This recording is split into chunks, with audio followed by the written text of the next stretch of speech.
Hello viewers, আসসালামু আলাইকুম। SD ব্লগের পক্ষ থেকে জানাই আন্তরিক শুভেচ্ছা ও অভিনন্দন। আমি সুমন আছি আপনাদের সাথে নতুন একটি ভিডিও নিয়ে। সো দুবাই ট্যাক্সির প্রতিনিয়ত যে আপডেট আপনারা দেখে শুনে বুঝে আসবেন ভাই। বর্তমানে প্রতারকের অভাব নাই প্রচুর।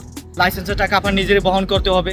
সো সেক্ষেত্রে গেলে আপনার ভিসার টাকা এবং লাইসেন্সের নিজের কস্ট নিজে আপনার করতেছেন।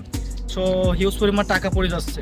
হ্যালো ভিউয়ার্স, এটা হচ্ছে সেই আমার বাংলাদেশের সেই ভাইরা যারা নতুন আসছে। সবকিছুই মোটামুটি আমাদের কাছে নতুন, সবকিছুই ভালো লাগতেছে। এখানকার বড় ভাইরা অনেক হেল্প করতেছে।